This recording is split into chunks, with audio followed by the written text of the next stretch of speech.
I just finished watching the first 4 episodes of Wednesday Season 2, and I'm telling you right now, this isn't the same game we played in Season 1. And if you think you've got it figured out, you're already wrong. Some of our theories were dead on. Others, absolutely obliterated. Netflix didn't just throw in twists. They weaponized them. They made sure nobody, not even us seasoned theory hunters, could see them coming. Take Agnes Deal. Yeah, we thought we knew who she was. Turns out we didn't know half the story. And Laurel Gates? Gone before the halfway point. Remember how we kept saying she'd show up in the finale to set up Season 3? Nope. Done. Erased. Fast. So here's my question. If Laurel, the main puppet master from Season 1, gets taken out this early, who's really pulling the strings now? Because what I saw in these episodes, this is bigger, darker, and way more dangerous than anything we faced last season. There's an entire shadow operation running under Willow Hill, and the villains behind it, they make Laurel Gates look like an amateur playing dress-up. And the kicker? I think I've figured out who that mysterious prisoner is at the end of Episode 4. If I'm right, and you know I've been right before, it flips the board upside down. Tyler's back too, stronger, more dangerous. And Uncle Fester? He's in deeper than anyone realizes. I'll break down everything in these first 4 episodes, the reveals, the betrayals, the hidden clues, and by the end of this, you'll understand why I'm convinced Part 2 of this season is about to become a 3-way war nobody walks away from clean. But before we go full detective mode, if you're new here, welcome to Breakpoint. We hunt the truth in your favorite shows, and we don't stop until the last clue is in place. Hit that subscribe button so you don't miss Part 2 when it drops in a few weeks. All right, let's dig in. The Agnes Deal problem. Agnes Deal, the masked figure from the trailer. We nailed that part. But her motivation? We whiffed. Or so it seems. She's not linked to Laurel Gates. She's not some long-lost pilgrim descendant. She's got the power of invisibility, and she's been following Wednesday for one reason. She's a full-on obsessed fan.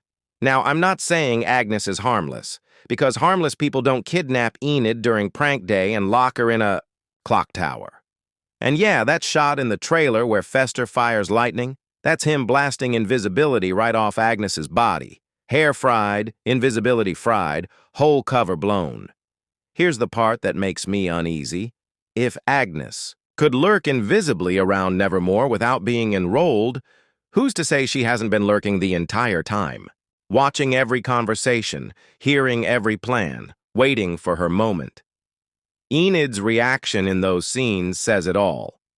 She's not okay with how close Agnes is to Wednesday. And stalkers, even playful prankster stalkers, can flip into dangerous territory fast.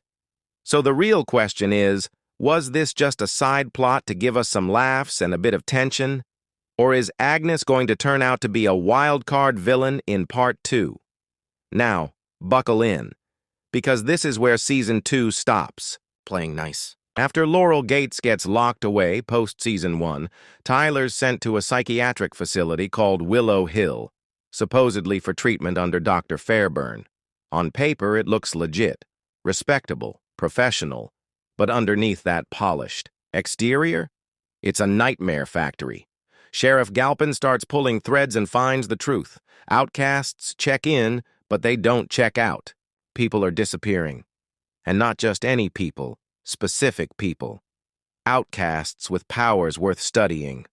Galpin's investigation gets him close to exposing it. Too close. And then he's taken out by killer crows.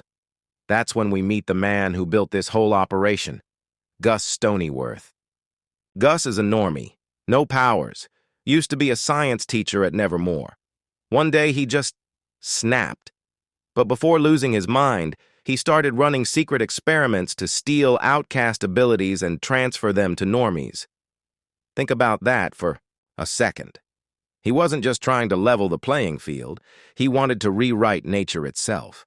Give humans powers they were never meant to have. Here's where the forbidden knowledge comes in. His first test subject was his own daughter, Judy. Born a normie, ended up with aviary powers, Gus tried it on himself next, and it broke him. Body gone, mind gone, lights out. And Judy? She took over.